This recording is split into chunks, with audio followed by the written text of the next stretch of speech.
Road செஞ்சு bus இல்லைங்களா?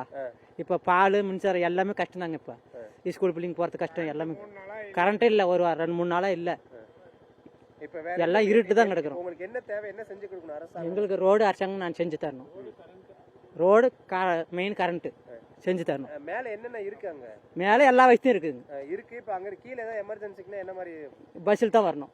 Bus இருக்கா? பஸ் வசதி? பஸ் இல்லைங்களா? ரோடு செஞ்சு பஸ் இல்லை. அதனால என்ன பண்றீங்க? என்ன ஒன்றும் இல்லைங்க, 2 வீலர் தான் போயிட்டு இருக்கிறாங்க, பைக்கில் தான் போயிட்டு இருக்கிறாங்க. வழி இருக்குது, இவ்வளோ தான் வழி. ஆபத்தான முறையில் தான் நாங்கள் வாழ்கிறோம். இது முக்கியமாக ஃபாரஸ்ட்டுங்கள் தான் வர்றது. ரோடு அகலமாக இருந்தாக்க இந்த சிரமம் வராது. எல்லாமே ஃபாரஸ்ட் எல்லாம் ஒத்துழைப்பு கொடுத்து நல்லா இது பண்ணாங்கன்னா கண்டிப்பாக ரோடு அகலமாக இருந்தால் தான் இது மாதிரி சிரமம் எதுவுமே வராத இருக்கும். இந்த மண் சரிவுனால என்னென்ன பாதிப்பு இருக்கு? எல்லாமே பாதிப்பு தான், மக்களுக்கு எல்லாமே பாதிப்பு தான். என்னென்ன பாதிப்பு? என்ன பாதிப்புனா பஸ் வசதி கிடையாது, கரண்ட் வசதி கிடையாது.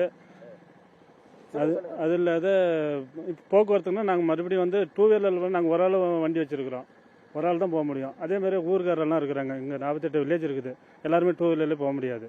ஆனால் பஸ் வசதிக்காக நம்ம இது பண்ணி ஆகணும்.